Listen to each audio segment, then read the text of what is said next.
Hello, welcome back to our channel Grithik Sushma world. ಯಾರಾದರೂ subscribe ಆಗಿಲ್ಲ ಅಂದರೆ ಬೇಗ ಬೇಗ ಸಬ್ಸ್ಕ್ರೈಬ್ ಮಾಡ್ಕೊಳ್ಳಿ. ಎಲ್ಲರೂ ಹೇಗಿದ್ದೀರಾ? ಐ ಹೋಪ್ ಎಲ್ಲರೂ ಚೆನ್ನಾಗಿದ್ದೀರಾ ಅಂದ್ಕೊತಾ ಇದ್ದೀನಿ. ಇವತ್ತು ಒಂದು ಒಳ್ಳೆ ಬಿರಿಯಾನಿ ರೆಸಿಪಿ ತೋರಿಸ್ಕೊಡ್ತೀನಿ ಬನ್ನಿ. ಅದರ ಪ್ರೊಸೆಸ್ ಹೆಂಗಿದೆ ಅಂತ ನೋಡೋಣ ಬನ್ನಿ. ಒಂದು ಈರುಳ್ಳಿ, 3 ಟೊಮಾಟೊ ತಗೋಬೇಕು. 3 ಟೊಮಾಟೊ ಅದರಲ್ಲಿ ಒಂದು ರುಬ್ಕೊಳಕ್ಕೆ ಹಾಕಬೇಕು. ಎರಡು ಹಚ್ಕೊಳ್ಬೇಕು ಒಗ್ಗರಣೆಗೆ.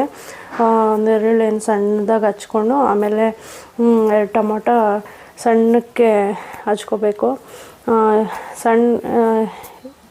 ಸಣ್ಣಕ್ಕೆ ಹಚ್ಕೊಂಡು ನಂತರ ಇದಕ್ಕೆ ಬೇಕಾಗಿರೋ spices, biryani spices, all spices ಎಲ್ಲ ಆ್ಯಡ್ ಮಾಡಿಕೊಂಡು ನೋಡಿ. ಇದೆಲ್ಲ ಎಲ್ರಿಗೂ ಗೊತ್ತಿರುತ್ತೆ. ನಂತರ 3 ಬೆಳ್ಳುಳ್ಳಿ ಗಡ್ಡೆ ಬಿಡಿಸ್ಕೋಬೇಕು. ಅಂದರೆ ಸುಲಿಬಾರ್ದು, ಬೆಳ್ಳುಳ್ಳಿ ಹಂಗಂಗಾದ್ರೇ ಟೇಸ್ಟ್ ಚೆನ್ನಾಗಿರೋದು. ಹಸಿಮೆಣ್ಸಿನ್ಕಾಯಿ, ಶುಂಠಿ, ಲವಂಗ, ಚಕ್ಕೆ ಮತ್ತು ಕೊತ್ತಂಬರಿ ಸೊಪ್ಪು, ಟೊಮೆಟೊ ಒಂದು ರುಬ್ಕೋಬೇಕು ಅಂದ್ಕೊಂಡಲ್ಲ, ನೋಡಿ ಇಲ್ಲಿ ಸೇರಿಸಿದ್ದೀನಿ ರುಬ್ಕೊಳ್ಳೋಕೆ ಟೊಮೊಟೊ. ನಂತರ ಎಲ್ಲ ಮಿಕ್ಸಿ ಜಾರ್ಗೆ ಎಲ್ಲ ಸೇರಿಸ್ಕೊಳ್ಳೋಣ. ಮಸಾಲೆ ಐಟಮ್ನೆಲ್ಲ ಸೇರಿಸ್ಕೊಂಡು ಜಾಸ್ತಿ ತರತರಿಯಾಗಿ ರುಬ್ಬಾರ್ದು, ಆಮೇಲೆ ನುಣ್ಣಕ್ಕೂ ರುಬ್ಬಾರ್ದು. ಒಂದು ಮೀಡಿಯಮ್ ಹದದಲ್ಲಿ ರುಬ್ಕೋಬೇಕು. ನೋಡಿ ತೋರಿಸ್ತೀನಿ ಹೆಂಗೆ ರುಬ್ಕೋಬೇಕು ಅಂತ.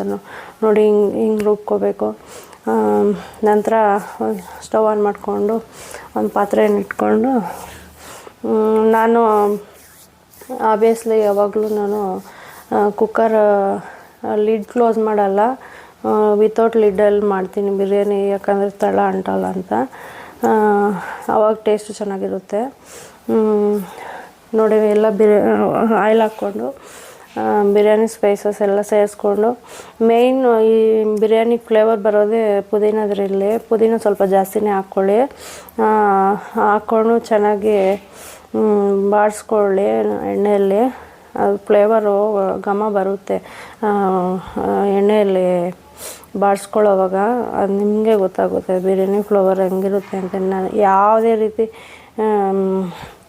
ಗರಂ ಮಸಾಲ ಆ ಥರ ಯಾವುದೇ ರೀತಿ ಬಿರಿಯಾನಿಗೆ ಸೇರಿಸ್ಕೊಳ್ಳೋದೇ ಇಲ್ಲ. ಅಷ್ಟು ಸಖತ್ತಾಗಿರುತ್ತೆ ಟೇಸ್ಟ್ ಬಿರಿಯಾನಿಗೆ.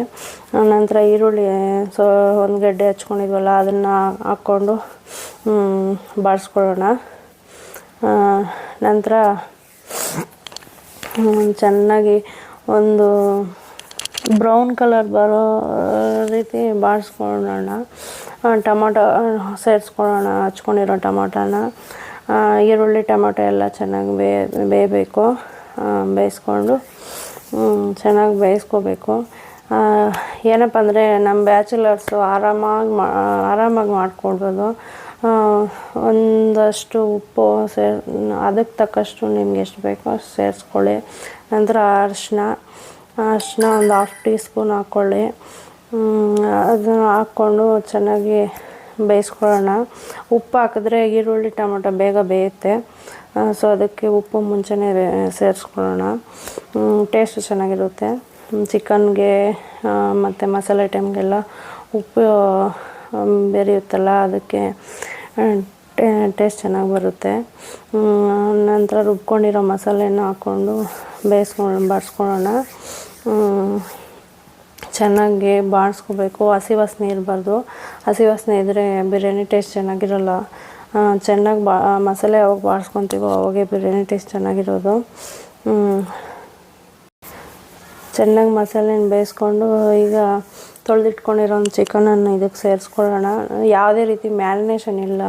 ಆರಾಮಾಗಿ ಬ್ಯಾಚುಲರ್ಸ್ ಆಗಲಿ, ಹೆಣ್ಮಕ್ಳಾಗಲಿ, ಗಂಡು ಮಕ್ಕಳಾಗಲಿ, ಹೌಸ್ ವೈಫ್ಗಳಾಗಲಿ ಯಾರಾದರೂ ಮಾಡ್ಕೊಳ್ಬೋದು ಆರಾಮಾಗಿ. ಈ ರೀತಿ ಒಂದ್ಸಲ ಮಾಡ್ಕೊಂಡು ಮಾಡಿ ತಿಂದು ಟ್ರೈ ಮಾಡಿ ಟೇಸ್ಟ್ ಹೇಗಿದೆ ಅಂತ ಕಾಮೆಂಟ್ ಮಾಡಿ. 1 ಸ್ಪೂನು ಖಾರದ ಪುಡಿ ಸೇರಿಸ್ಕೊಳ್ಳೋಣ. ನಾವು ಸ್ವಲ್ಪ ಖಾರ ಜಾಸ್ತಿನೇ ತಿಂತೀವಿ, ಅದಕ್ಕೆ ಖಾರ ಸ್ವಲ್ಪ ಜಾಸ್ತಿ. ನಿಮ್ಮ ಖಾರ ಹೆಂಗೆ ತಿಂತೀರೋ ಹಂಗೆ ಸೇರಿಸ್ಕೊಳ್ಳಿ ಖಾರ. ಸ್ವಲ್ಪ ಧನಿಯಾ ಪುಡಿ, 2 ಸ್ಪೂನ್ ಧನಿಯಾ ಪುಡಿ ಹಾಕಿದ್ದೀನಿ ನಾನು. ನಾವು ಜಾಸ್ತಿ ಮಸಾಲೆ ಏನು ಹಾಕೋದಿಲ್ಲ. ನಮಗೆ ಮಸಾಲೆ ಅಷ್ಟೊಂದು ಇಷ್ಟ ಆಗೋಲ್ಲ. ನಂತರ ತೊಳೆದಿಟ್ಕೊಂಡಿರೋ ಅಂಥ ರೈಸ್ ಹಾಕ್ಕೊಳ್ಳೋಣ. ನಾನು 2 ಪಾವ್ ರೈಸ್ ತೊಗೊಂಡಿದ್ದೀನಿ. ಅರ್ಧ ಕೆ ಜಿ ಚಿಕನ್ಗೆ 2 ಪಾವ್ ರೈಸ್ ತೊಗೊಂಡಿದ್ದೀನಿ. ಚೆನ್ನಾಗಿ ರೈಸ್ನು ಮಸಾಲೆಯಲ್ಲಿ ಬಾಡಿಸ್ಕೋಬೇಕು. ರೈಸು ಮಸಾಲೆಯಲ್ಲಿ ಕುಕ್ಕಾದರೆ ಅದು ಫ್ಲೇವರ್ ಚೆನ್ನಾಗಿ ಇಟ್ಕೊಳ್ಳುತ್ತೆ ರೈಸ್ಗೆ. ಬಿರಿಯಾನಿ ರೈಸ್ ಅವಾಗ ತುಂಬ ಟೇಸ್ಟಿಯಾಗಿ ಫ್ಲೇವರ್ಫುಲ್ಲಾಗಿ ಇರುತ್ತೆ. ನೋಡಿ ಚೆನ್ನಾಗಿ ಬಾಡಿಸ್ಕೊಂಡಿದ್ದೀನಿ. ನಂತರ ಕಾಯಿಸಿರೋ ಅಂತ ನಾನು 2 ಪಾವ್ ಅಕ್ಕಿಗೆ 4 ಲೋಟ ನೀರು ಸೇರಿಸ್ಕೊಂಡೆ. ಅದೇ ಸೈಜದ್ದು 4 ಲೋಟ ನೀರು ಸೇರಿಸ್ಕೊಂಡಿದ್ದೀನಿ. ನಿಮ್ಗೆ ಎಷ್ಟು ಬೇಕೋ ಅಷ್ಟು ಸೇರಿಸ್ಕೊಳ್ಳಿ. ಇಲ್ಲಾಂದರೆ ಹಿಂಗೆ ಸೇರಿಸ್ಕೊತೀನಿ ಅಂದರೆ ಹಿಂಗೆ ಸೇರಿಸ್ಕೊಳ್ಳಿ. ನಾನು ಯಾವಾಗೂ ಕಾಯಿಸಿರೋ ನೀರನ್ನೇ ಹಾಕೋದು ಬಿರಿಯಾನಿಗೆ. ಯಾಕಂದರೆ ರೈಸು ತುಂಬ ಚೆನ್ನಾಗಿ ಉದುರುದ್ರಾಗುತ್ತೆ. ಆಮೇಲೆ ಬೇಗನೂ ಬೇಯುತ್ತೆ ಅಂತ ನಾನು ಕಾಯಿಸಿರೋ ನೀರೇ ಅದಕ್ಕೆ ಸೇರಿಸೋದು. ನೋಡಿ ಎಲ್ಲ ಮಿಕ್ಸ್ ಮಾಡಿಕೊಂಡೆ, ನೀರೆಲ್ಲ ಸೇರಿಸಿ ನಂತರ ದಮ್ ಇಟ್ಟಿದ್ದೀನಿ. ದಮ್ಮ ಸ್ವಲ್ಪ ಒಂದು 5 ಮಿನಿಟ್ಸ್ ದಮ್ ಆದರೆ ಸಾಕು, ಜಾಸ್ತಿ ಹೊತ್ತು ಹಿಡಿಯಲ್ಲ ಅದಕ್ಕೆ. ನೋಡಿ ಎಷ್ಟು ಚೆನ್ನಾಗಾಗಿದೆ ರೈಸು ಅಂತ. ಒಂದ್ಸಲ ಮಾಡ್ಕೊಂಡು ತಿಂದು ನೋಡಿ, ಅವಾಗ ಗೊತ್ತಾಗುತ್ತೆ ಎಷ್ಟು ಟೇಸ್ಟಿ. ಒಂದ್ಸಲ ಮಾಡಿಕೊಂಡ್ರೆ ಸಾಕು, ಮತ್ತು ಇದೇ ರೀತಿಯೇ ಮಾಡ್ಕೊಂಡು ತಿಂತೀರ. ನಾನು ಇದೇ ರೀತಿಯೇ ಹಲವಾರು ವೆರೈಟೀಸ್ ಮಾಡ್ತೀನಿ, ಬಟ್ ನನಗೆ ಈ ಥರ ಮಾಡೋದೇ ಇಷ್ಟ. ಘಮ ಘಮ ಘಮ ಅಂತ ಇದೆ, ಸ್ಮೆಲ್ಲು ನೋಡ್ತಾ ಇದ್ರೇ ತಿನ್ನಬೇಕಂತ ಇದೆ. ಇನ್ನೇನು ಬಿರಿಯಾನಿ ರೆಡಿ. ನಾನು ಕಬಾಬ್ ಏನು ತೋರಿಸ್ತಾ ಇಲ್ಲ ಇದರಲ್ಲಿ, ಬರೀ ಅದನ್ನು ಮಾಡ್ತಾ ಇರೋದು ಮಾತ್ರ ಮ್ಯಾರಿನೇಷನ್ ಏನು ನಾನು ತೋರಿಸಿಲ್ಲ. ಮ್ಯಾರಿನೇಷನ್ ನಾನು ಮುಂಚೆನೇ ಮಾಡಿಬಿಟ್ಟಿದ್ದೆ. ಸೊ ಈ ವಿಡಿಯೋ ಲೆಂತ್ ಜಾಸ್ತಿ ಆಗುತ್ತೆ ಅಂತ ನಾನು ಇದರಲ್ಲಿ ಮ್ಯಾರಿನೇಷನ್ ಏನೂ ತೋರಿಸಿಲ್ಲ. ಕಬಾಬ್ ಮಾಡಿಕೊಂಡು ಕಬಾಬ್ಗೂ ಅಷ್ಟೇ ನಾನು ಮಾಡೋ ರೀತಿ ಹೇಳ್ತೀನಿ.